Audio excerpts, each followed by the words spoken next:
excited to have you here for another video. This is a very, very, very special Talk to Me Thursday because I am here with a sweet friend. I am so excited.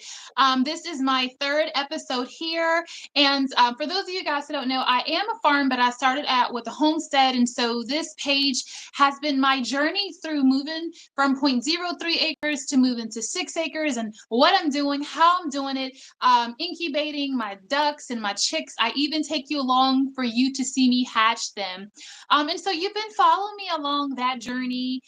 You've been following me along as we've been trying to grow our own food. And now we're about to set adventure on yet another journey because that's me. And so this year I am starting a mini pick your own. And I am so excited about it. I decided that I would talk to one of the best of the best. And so that brings us to our episode here today. So I started this series to connect with like-minded people. I see something great in a lot of people, and this Talk to Me Thursday is the time to bring out that greatness and just really to shine a light on that which I see in them. When I picked this gem today, it was because she is just amazing. She starts thousands of seeds. She has animals, seedlings, seed cells, a pick your own, like multiple children. She homeschools, she homestead. Her canned pantry is just like, so amazing. And so that is why I have her here today. She's doing all the things that I do and the things that I want to do, which is to pick your own. So with that being said, let's welcome Gooseberry Bridge Farm over here. I want you to introduce yourself to everyone and tell us a little bit about you.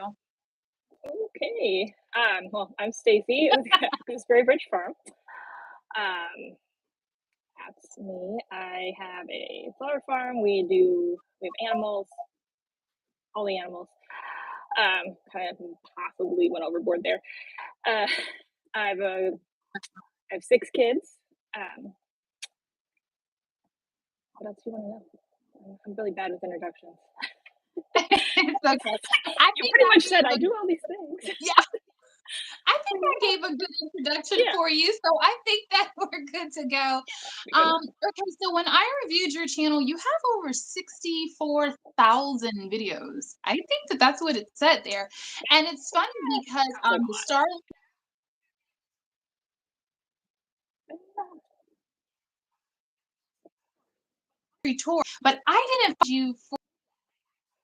Found you through your video how to pick your own, and so that's what I want to talk to you today about. So can you tell us about how you ended up starting a pick your own and tell us what your process was?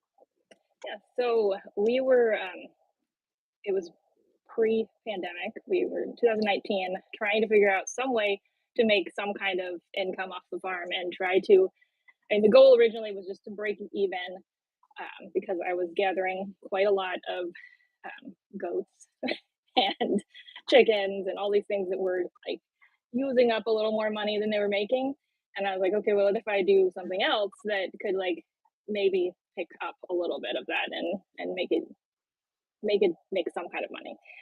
Um, and that was fall of 2019. So we started planning a U-pick field, and then like starting seedlings March 2020, and everything was like crazy.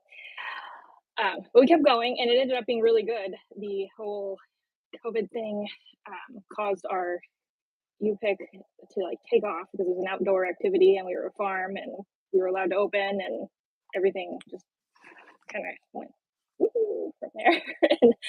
and that actually led to us doing a lot more agritourism type activities on the farm, and now I completely forgot where I was going with that, but yeah. Yeah, you were just talking about how you started to pick your own and like how the Okay, the process process to start that, I mean, it was really very chaotic process.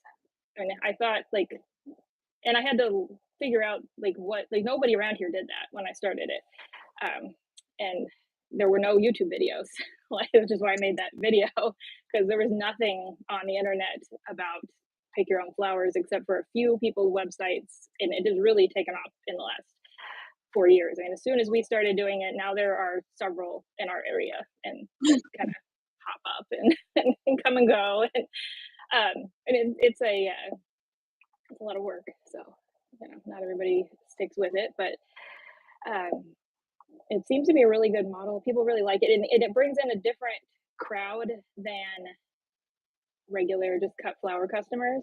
People who normally wouldn't necessarily buy themselves flowers do it for the experience, and so then you bring in new people and can help them appreciate flowers. And see, I'm going off on some other tangent that doesn't have anything to do with how I started, No, it's perfect. but that's You're how not I going off. yeah. It's okay. Yeah, I mean, we like the internet, and I can grow 7 zinnias, so why not 700? And Oh my that's pretty goodness. much that's where my mind went. Was I mean, I literally in 2019 I had like 7 cut flower varieties of zinnias planted in my garden, and like 2 marigolds. And then the next year I planted like 10,000 seedlings, and we Oh built my a god. greenhouse, and I started all the seeds, and it was crazy. Wow. We call that scaling up, right? Yeah. And then the next year I doubled that size because we wanted to be able to open more frequently in 2020 with our first however many flowers, our smaller fields. We were only able to open the 2 days a week, and we were busy all the time. So the next year we doubled the growing space, and overwhelmed ourselves completely, but it worked. So Mhm. it's just like a constant, always something to do. Oh, and then we had a really fun drought. That was Oh it's wow. like, but we added irrigation after the first year of drought, and that helps. Having a way to water without standing out there with the hose. So Absolutely. yeah. Absolutely. So you mentioned that you were open 2 days. You had Mhm. a smaller um, pick your own, and then you doubled it. And so then did that translate to being able to open 4 days, or was it Yeah. five When days, we or doubled it, we opened 5 days, and we could open more than that, but we really need like to not. yeah?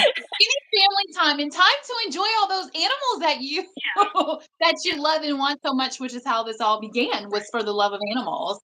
And Yeah, I and totally get that. I have 2 goats. that was another reason I forgot to mention. When we started the Pick Your Own, it was part of our homeschool curriculum. For my oldest was going into high school when we started that, and we wanted to teach her about business and all of that entrepreneurship, and so we were like, all right, well, let's start a business. Yeah, And now she's starting her own bakery business, so it's kind of it worked. I It's her saw senior that. year, and she's got a business of her own, so I'm like, all Yeah. right. And I don't know, it was a good, extra motivation for those days when you're like, why am I doing this? I'm not actually making that much money. And then you're like, oh, okay, I'm teaching my children. We get homeschool Yeah. credit for this. So, Yeah. yeah. That's absolutely amazing. Before I move on to the next question, I'm curious. Can you tell us how big? You may not know or remember. How big was the first you pick that you started? So there And if you were, see me looking down, I'm just taking notes. okay, we had 6 30-foot rows and 5 roughly 50-foot rows that were 4 feet wide. I can picture the map in my head, but I don't remember how many. I have to use the calculator to figure out how many square feet that is or whatever. No, And I've we, got it. Yeah. yeah, and we had 6 feet between each row, so there was a big grassy path in between, which um, it's been helpful because then if the flowers fall down, you don't have it's not blocked. When people are needing to walk through, and it gives you room to mow the grass in between without hitting any of the flowers, which is nice. But it also helps control mud. Like if you have like weed fabric or mulch in between your rows, you can end up with big puddles, and having the grass there kind of, and it adds to the weeds in the flower rows, but it also soaks up the extra water. So it's not the most efficient cut flower growing space, but it looks more like a garden in a park. So it's Right. people like it. People like to the look of it because they expect to see lots of flowers in a garden when they go to a flower farm, not like what a real flower farm looks like. So, Right. what do you do? So, are you happy with that spacing? Because my spacing's a lot less. I have Um, some rows now that are closer. I have one section where we have four 30-foot rows that just have about 3 feet in between, and there's weed fabric in between the rows, and inevitably every year those rows disappear. Even with netting on the flowers, like I have to go around and do this because the flowers just kind of take over that space. And I oh, could cut them back, but then I'm like, but I'm losing the flowers. I can't. I have to let them live there. So, and then I have one other one where I have two long rows next to each other. They're about 60 feet, and I have a row of like 4 foot weed fabric between them. And I can usually get through that all year, maybe like most of the okay. time. So I mean, I have those spaces, and those are also in like put in drier parts of the field because part of my field gets pretty soggy, and I wouldn't want narrow paths in the soggy part.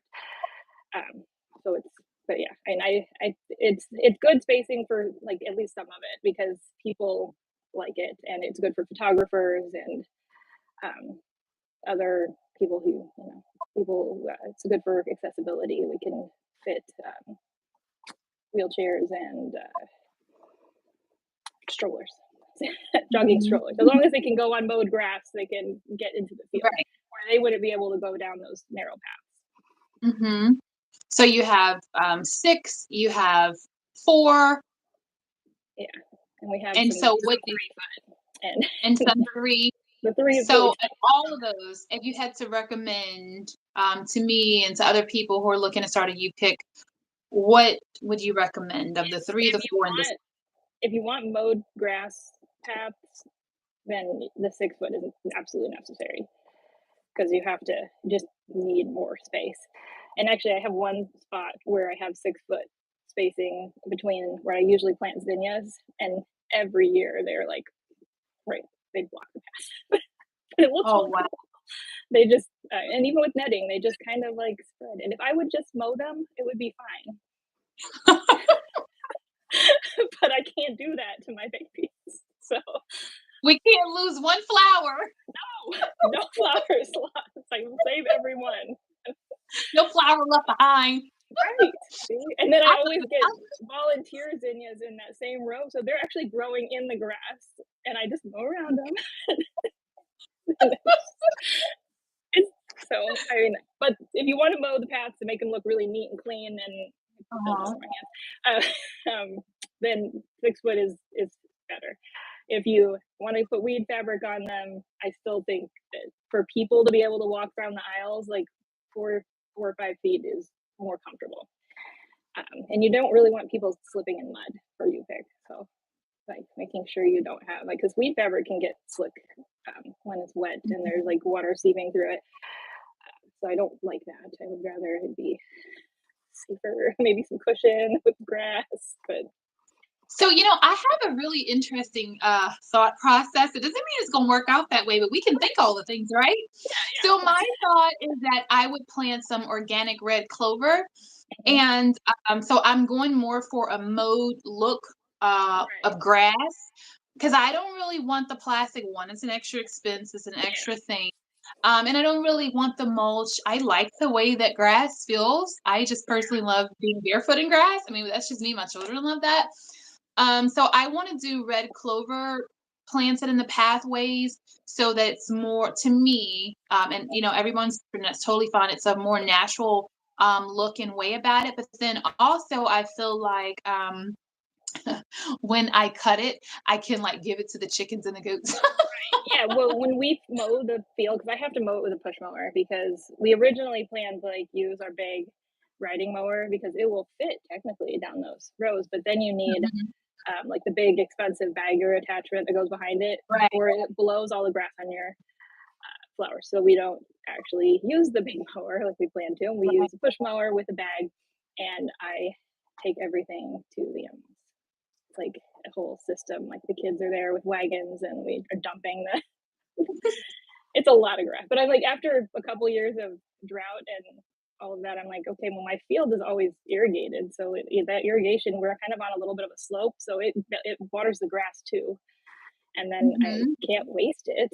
I like That's the right. flowers. That's yeah. And a lot of our field is not just grass. I mean, it's weeds and grass, but we have a lot of white clover in our Oh, field, which stays short, so you don't have to mow it as much. And I actually mow around that a lot of the time because we have bees. yeah. We have honeybees on our property, and they are always all over that clover, which would mean no barefoot walking in the field because And we'll no step on clover left behind, no clover right, being mowed exactly. either. Yeah, I drive my neighbor crazy, I'm sure, because he mows his grass like every week and or more. And I'm over there like going around the clover patch. The clover and the flowers and the zinnias, Yeah, like, we and the can't mow flowers. anything. I'm not mowing Just let anything, it but I go mow the by. grass. And then eventually I do mow the clover. But you can tell when the clover is like fresh and when the bees like it's like bright white and the bees are on it.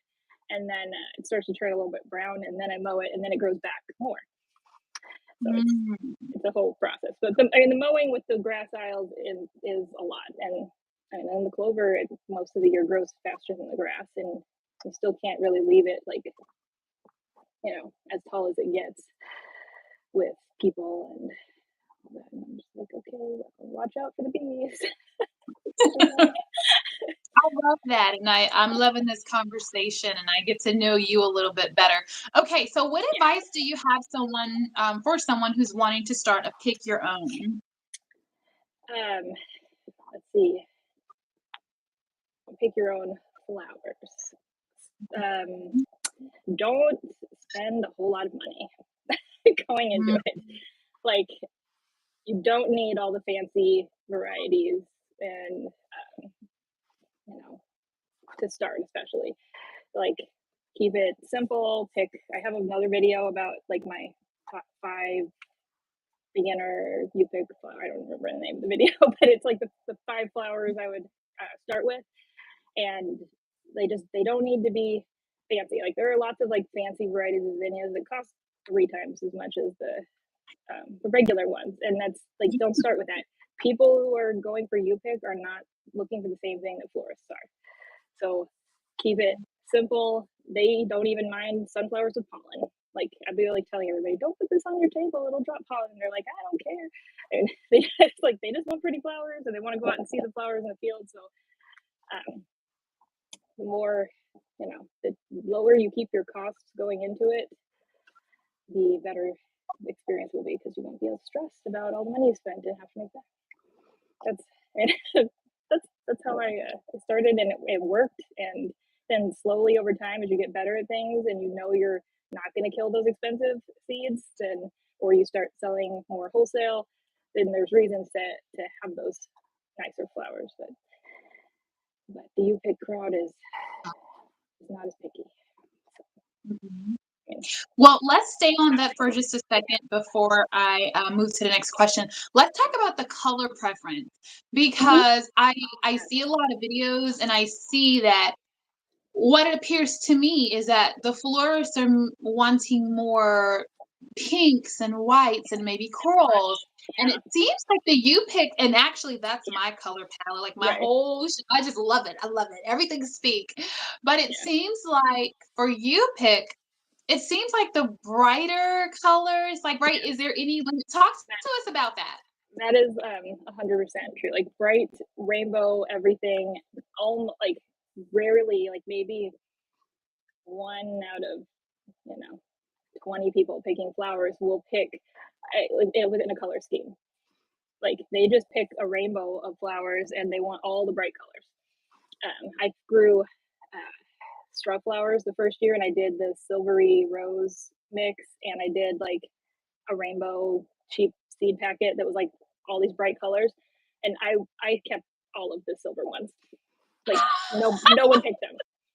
Like I still Oh have my this big goodness. box full of dried silver rose straw flowers that I'm still working through because I had this like 20 feet of them and nobody cared because they were like a Wow. really pale, and all the white flowers that they say to grow for weddings and florists and whatnot, like nobody wants white.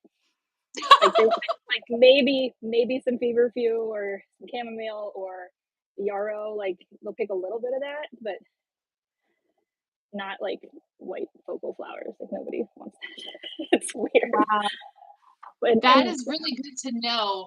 I there's so many know more that pest problems with white flowers, so just don't worry about it. You don't need it. yeah. Yeah, I know that's gonna, like, encourage so many, people that wanna start a pick your own or even a flower farmer, so much because sometimes what we see this will be the first time we've talked about this, but sometimes what we see media-wise is not exactly what it is for us personally, right? Like, maybe for online and for cameras and for weddings and things like that, this is what's attractive, but at the end of the day, if we're growing the wrong thing for the wrong people, it's not going to work out. And so that's why I'm so glad to have someone like you here to share that with me. Um, I was following someone else and she mentioned about having all the colorful stuff, taking it for wholesale to florist. Mhm. She had the right stuff, the right quantity. She was the only one with it. She didn't Right. sell it. Yeah. And now it's interesting to hear that you talk about, having the whites and all the what's it called? Silver straw flower? Silver rose, yeah, silver Yeah, rose. silver rose. It was And you still have it years yeah, later yeah. because somebody wanted it. There's So peach apricot straw flowers also aren't very popular with you pick, but it's okay. some of them are. Mm, So some of that mix, some of them in the mix are brighter and they kind of glow in okay. the sun, and so people like those. But I still end up with all the pale pastels in my drying studio. So That's really good to know. Okay, so we can move off of that question, Neil. What I wanted to ask, question number 4, is if you could do things over, what would you do different? mm, Or maybe there's nothing you would do I mean, different. I like the way that I kind of like eased into things. So if I had known how well the first year would have gone, and I would have invested in irrigation, but the first year instead of the second year. But otherwise, just because that first year was a lot with the irrigation, we ended up having to close down about a month early because I just couldn't keep up with the watering, and it was a really dry year. And we were so busy, and like it was just crazy. So, but I could have probably paid for the irrigation with the extra month it would have bought me. But I mean, it's minimal in the grand scheme of things. Yeah, and it's hindsight, and hindsight's always different. Exactly. Um, so I feel like you've already answered the next question. I said, what should a newbie, well, you've answered part of it. I said, what should a newbie focus on and how many flowers should we start with? And you already have a video, start these 5 for you pick. So we won't go there. But what about, what should a newbie focus on? I've said this before. When you're just getting started with you pick, there are and we've talked in private, and I appreciate you. I have this really sweet spot for you. But it's like you have so much to do and to get, especially when funds are low. I need buckets, I need, snips, I need soil, I need starts, I need seeds, I need, admittance, I need all these things. Do I need a greenhouse? Do I not need a greenhouse? Like there's so many things that we can focus on, and then we can focus on things out of order, right? Like your snips and buckets, they don't matter up front, right? Right. Because you don't need that to start. So Yeah. tell us what kind of is there like a sequence of like what kind of we need to focus on, like do this, then this, maybe like don't invest in all the gladiolus right now, invest in a cooler or invest in your Well, brown paper. if Yeah. you're looking for you pick, like you don't need a cooler.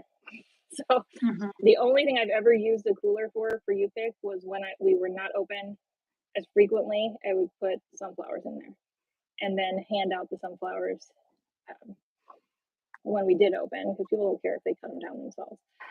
As long as they get a sunflower for their bouquet. But and this year our cooler broke, so that was fun. And it was freezing flowers, so it's a whole other situation. Um, but yeah, I would not have gotten a cooler if we like people told me to, so I did, and then I'm like, oh, I don't really need this.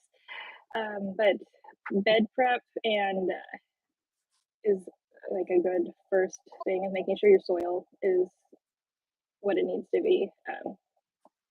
Soil amendments and whatnot, which we do all of that ourselves. So it's kind of it's a longer term planning process to save the money and not have to just buy compost. Because we do a method where we're composting in place.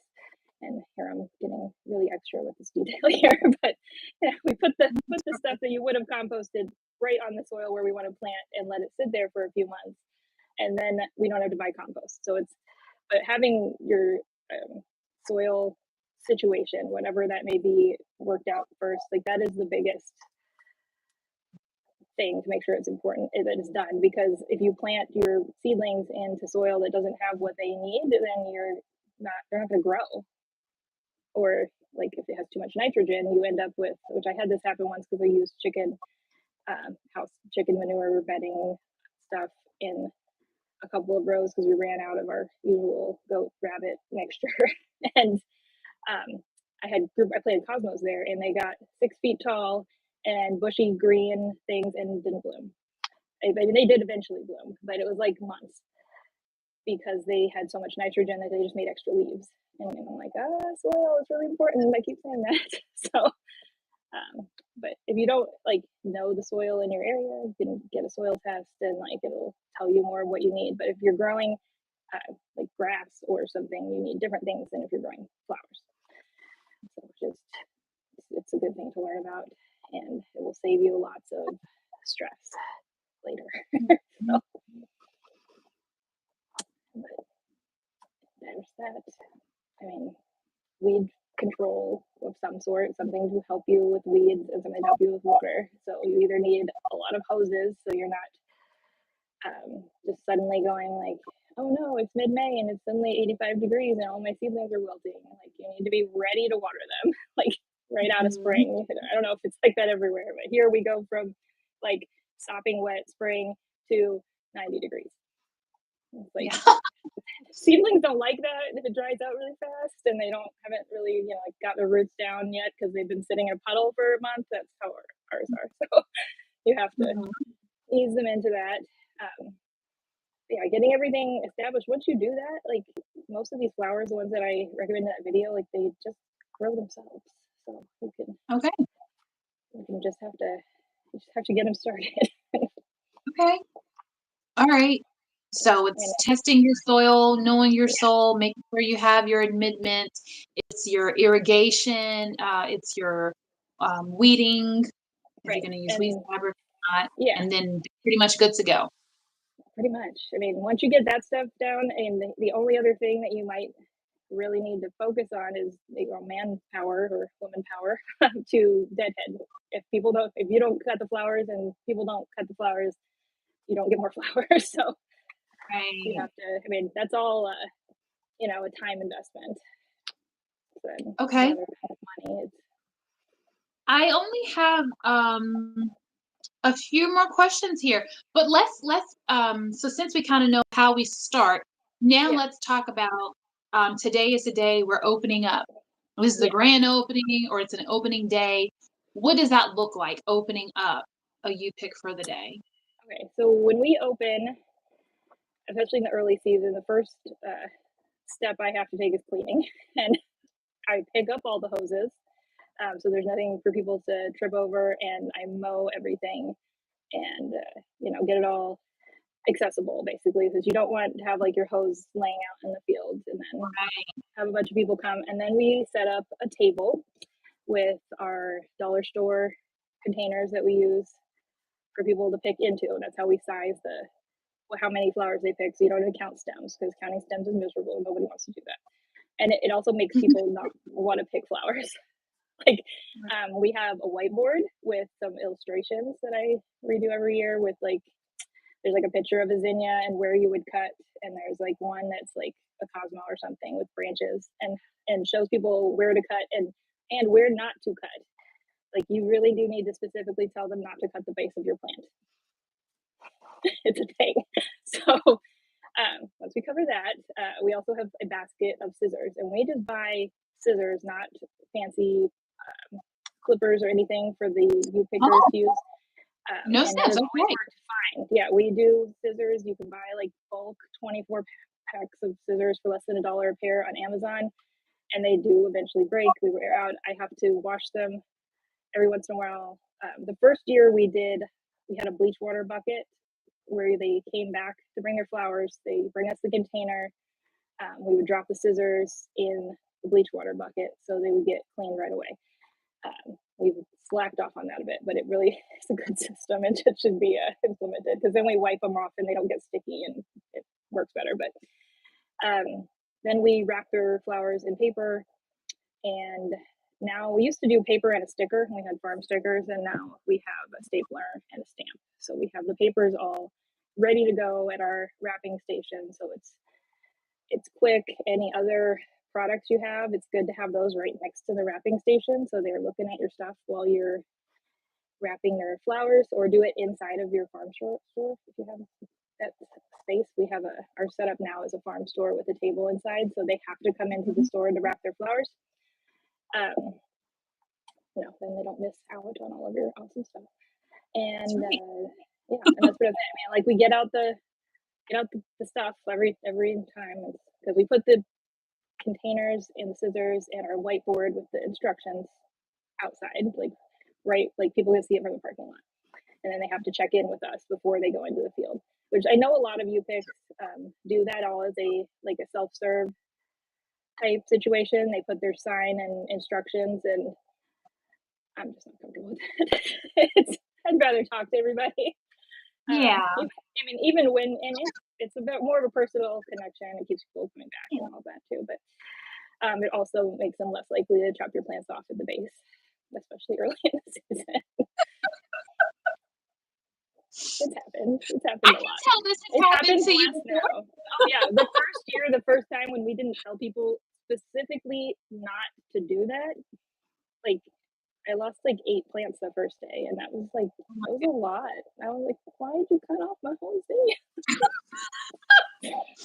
And I know So we it means so explained that. much to you because we talked about it. You don't even want a lawnmower, a clover, a zinnia, a Exactly. nada. And here people are like chopping off the whole. You're like, Yeah, exactly. I'm like, no, don't do it. Don't kill my babies. my babies. I And, love it that you call them your babies. I love it. and most people, like once we're out there, and even my husband, he gives the flower cutting instruction speech, and he'll tell people like, don't want to hurt your babies. Like, The babies.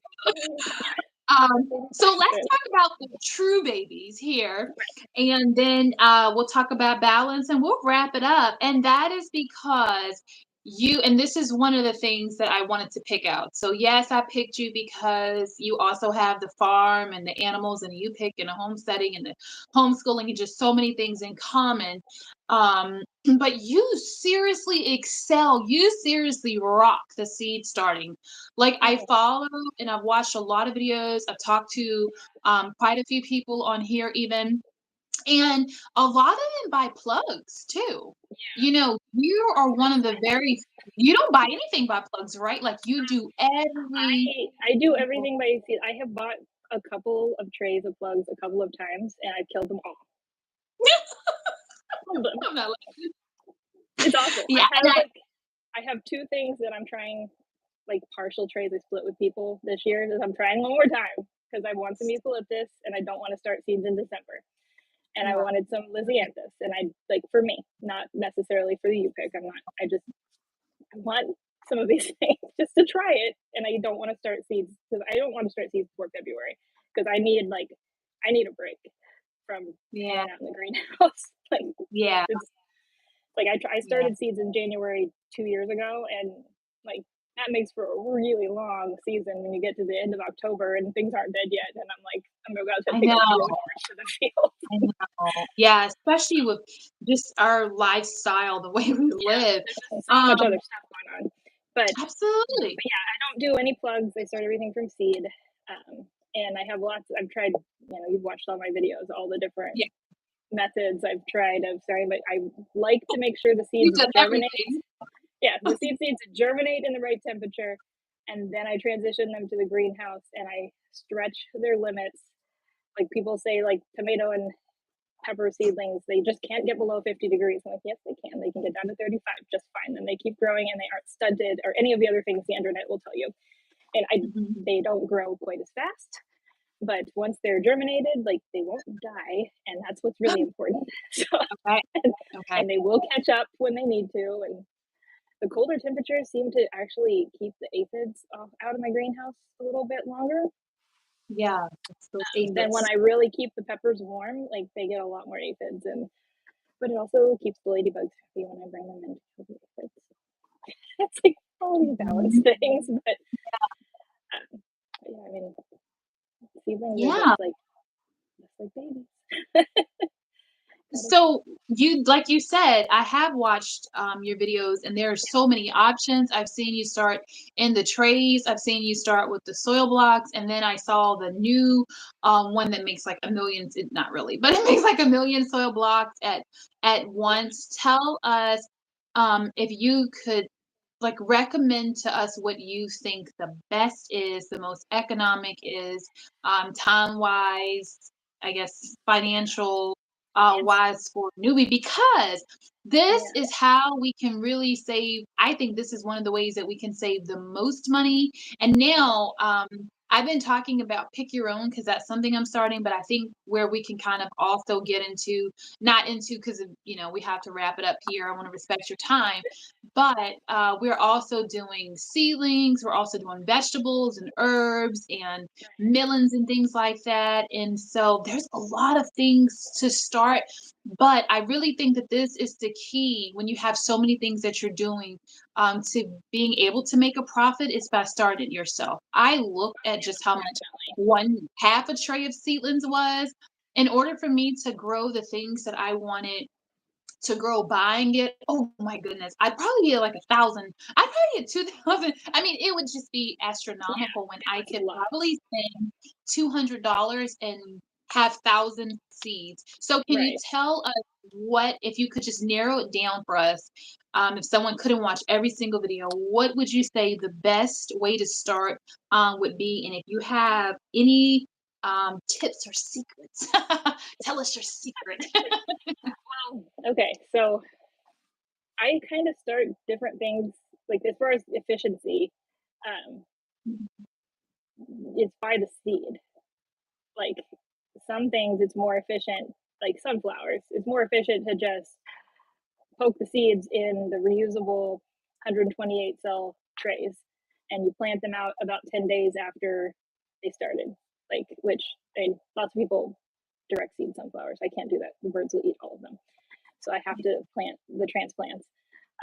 But something like that. If you look at my video with the 5 flowers, which was, let's see if I can remember them now, zinnias, cosmos, celosia, sunflowers, and Was one it other thing. Was it Gumshoe? Snapdragon? Wasn't snapdragons because snapdragons don't like heat. So all of the things that I picked were things that would bloom all summer. I think it was Gomphrena.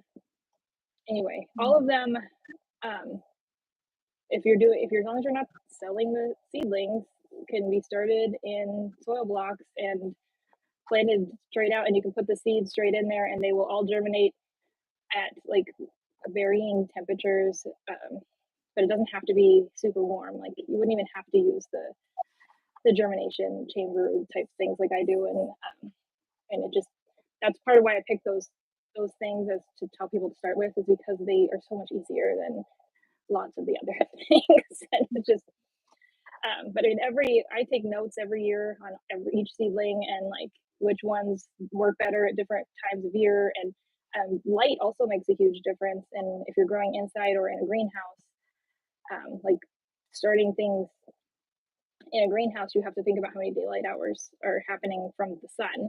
Or if you're inside, you just turn on your lights, and you end up with a lot more.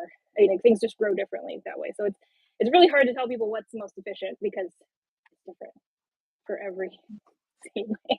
But you don't need to buy all the fancy stuff, especially if you're not selling seedlings. Like soil blocks are definitely the most economical option. It's There's just a little bit of a learning curve, and like you have to learn to make them and to not destroy them at some point in the process by, too much water or forgetting to or water them at all, or, you know, if you really want to not waste, money and time, like start smaller, especially for people who don't have a lot of experience with starting seedlings or growing anything. Like I learned a lot the first year. So I went from 7 to 700, and there were things that happened that year. That was my first year growing zinnias in a greenhouse, and we had a really late hard freeze, and I had to keep them in the greenhouse like 2 weeks longer than I planned, and they grow really fast, and they're on these tiny pots, and they started having like fungal issues from the humidity in the greenhouse because it was raining and cold and the sun wasn't out, and it was just like I had to throw out several trays because Oh, I didn't want to plant them in my field when they were already having disease issues. I ended up planting them away from the field. I wouldn't really actually throw them out because I mean, really, I didn't put them in the flower field. I put them in the driveway. And they you're actually getting rid of any of those zinnias. yeah, no zinnias left behind. Don't forget. Threw out the zinnias into the driveway where they grew fine and they did fine. But and they kind of got over they overcame most of the disease issues. But I didn't want to spread that in my field anyway. So it's a good idea not to put spotty looking plants out there. But yeah, there's just don't overwhelm yourself. Don't underestimate the amount of time it will take. That's the I mean, and if you just follow those simple steps of don't spend too much money, don't overwhelm yourself by starting too much, then at least I got the not spending too much money part down. I just didn't really get that.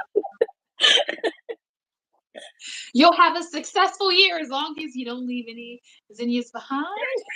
And as long as And you don't cut the white if you clover. really like to sit in the greenhouse for 12 hours a day in the spring, it's great. Or however long, it's not 12 hours because the days it's not light that long, maybe like 8.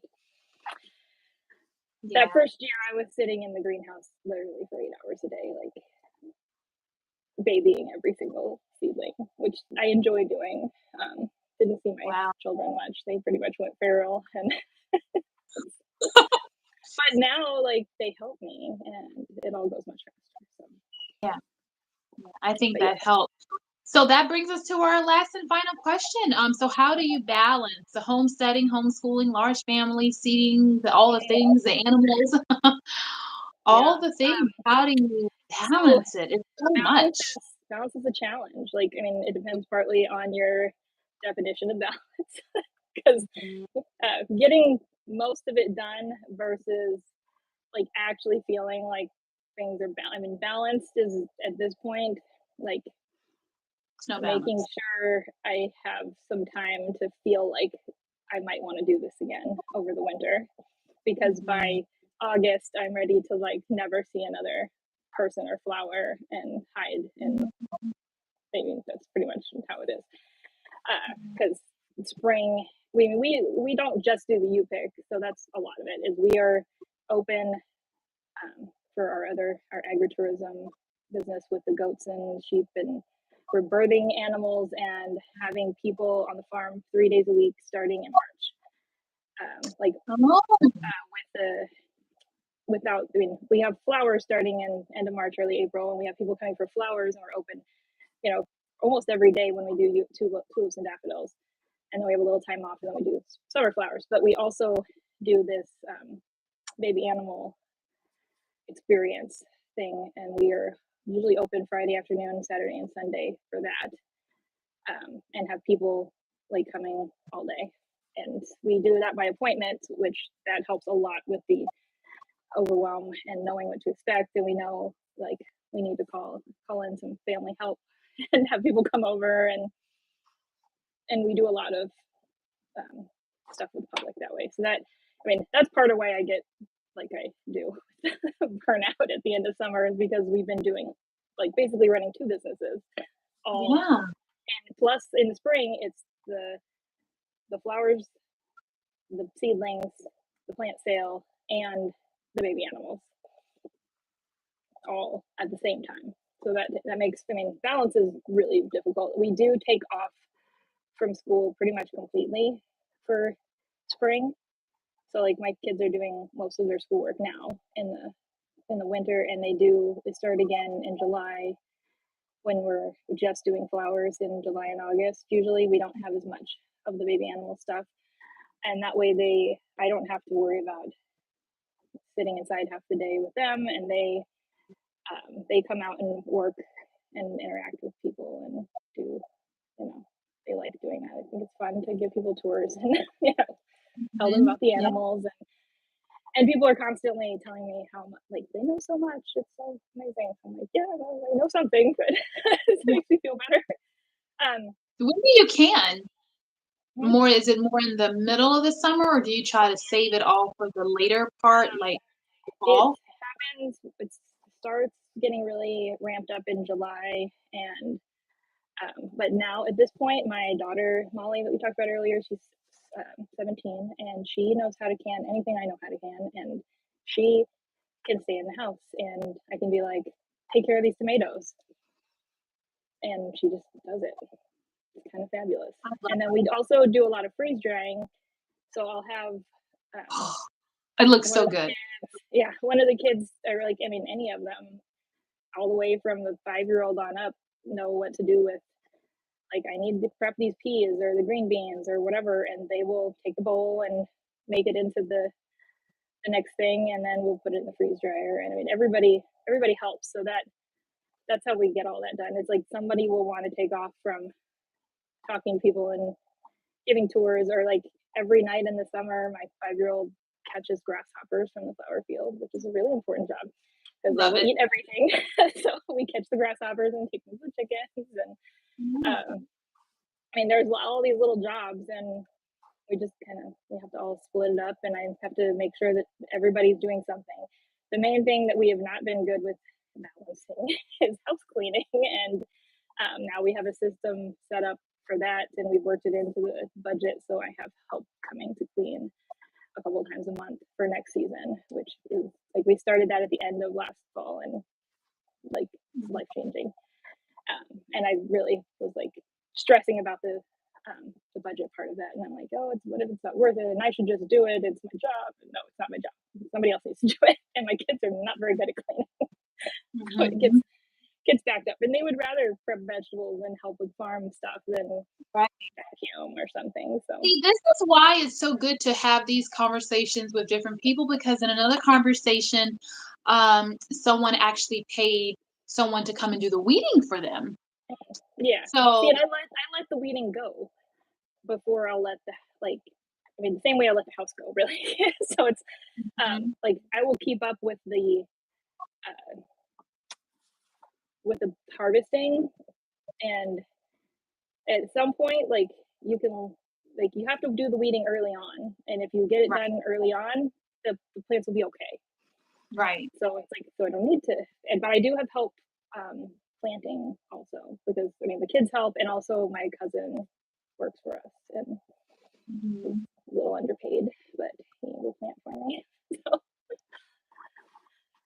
I appreciate this conversation and I appreciate your time. So, if you have any extra thing that you want to share, you can share that.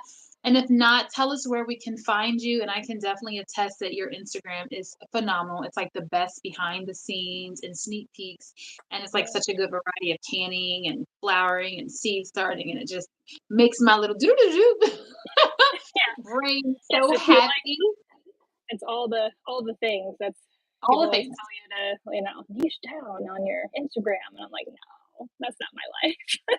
I do all the things, Yeah, all the but I things. also, I have lots of help with all the things, so that's a big thing. Like, when I started, I did not have all this help. My youngest was 2. My oldest didn't know how to can. Like, I was still having to take care of all the animals, um, like, myself. Right now, my cousin I was just talking about, and Molly, my daughter, take care of all the larger animals, and I don't, like, they milk the cow. I don't have to take the time to do any of that. So Amazing. that's really life changing. Yeah, I mean, it's hard to do all of these things as just one person, followed by a bunch of little kids. Which, people, they're like, I have 5 kids too, or 6 kids, whatever. I have 6, but Yeah. they have but the oldest is 10, and I'm like, no, no, that's not the same. Right. Like It's the not oldest the being basically an adult is different same. than the oldest being, 10 or 11. And so, I mean, you'll get there, but it's not. Yeah.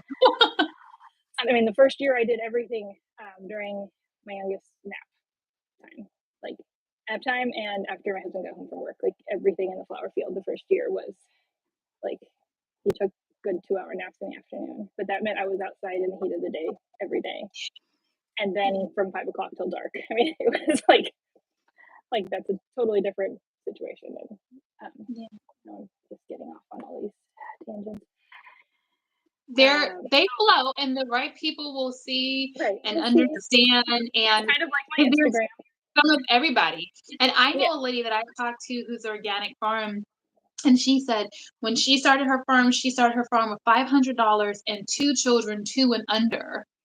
yeah, And that's now she has, like, I wanna say, like, 20 employees. yeah, She is, like, one of the largest co-ops that there is. But she started with 2 kids under 2 yeah. and That's like $500. It's so yeah, amazing. So, small beginnings are good. Did you have anything else that you want to share? Did you wanna share where people can find you? yes.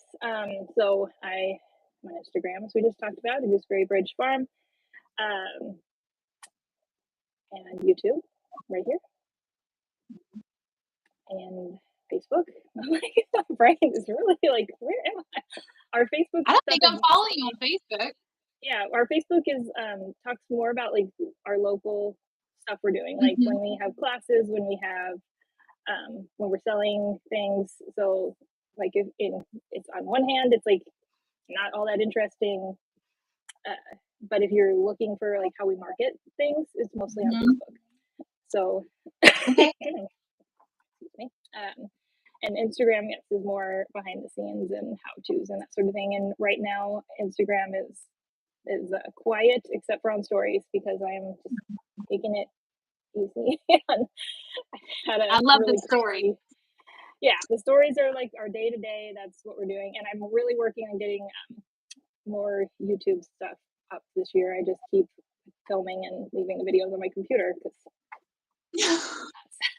You have a lot going on, and it's all gonna get done. It's all gonna get worked out. I just wanna thank you so yeah, much for your I did time. hire a video editor last year. That was another thing I hired out for a while that worked Yeah. really well.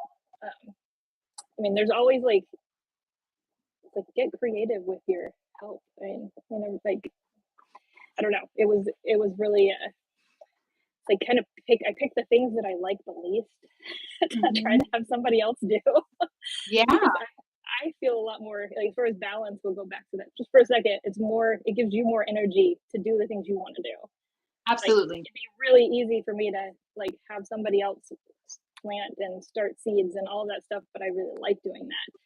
So I don't want to do that. I would rather have somebody clean my house and edit my YouTube videos. So, but I was like, I'm gonna do it myself, and 3 videos, and 6 months later, I probably did more than that, but Oh my goodness. no, I think I got a few more than that, but it's not. It's definitely declined since I decided to do it myself. Yeah. But it's gonna happen anyway. It's yeah, confine me on all the things.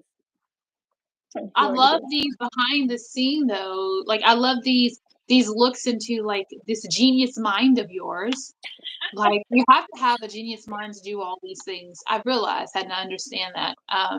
And so it's really good to look and just get this behind, how things work and how they click and how you think and your thought processes and why do you do what you do and why do you choose what you choose. So I'm so thankful for this time and this conversation. I think that I would like to come back maybe halfway during the season. I think we probably will be too busy. But if not, definitely at the end of the season. And let's see, like, how did I do? Like, Yeah, was it easier? Was it harder? Did I profit? What were my wins? What were my fails? Like, I think that'll be a really good follow up. And also to see if you're adding anything new and just kind of what's happening your way. I think that that might be a good video. So we can talk about that offline, but for now, everybody knows where to find you, and I'm just so grateful for this time. Yeah, that you shared with me. So that's sorry to fun. keep you over time, but I do appreciate I this blocked an time. hour. We're right under. We're great. Thank you so much, and I hope that you enjoy the rest of your day. You too. And oh, for those of you who don't know, you can find me on Instagram at Grace.Filled Gardens. I'll try to just put the links in the description box so that you can find them and you don't have to worry. But I'm on there as Graceful Gardens. And if you like this video, if it was helpful, if it gave you some knowledge and insight, and I think it gave you enough to keep you from falling and from making some pretty serious mistakes. And I think it was really good to see how someone else does it and to kind of get that perspective from a couple people so you can put together what works for you. If you thought this was helpful, give me a thumbs up and make sure you check out the other Talk to Me Thursday, the playlist, so you can see what other people I've talked to and what zones they're in and why did I pick them and what they have to offer and bring to this. And then once I'm all said and done, we're going to come back here together and we're going to make my You Pick plan and we're going to make my flower farm plan, and I'm going to bring you along for it all. So until the next video, peace and blessings.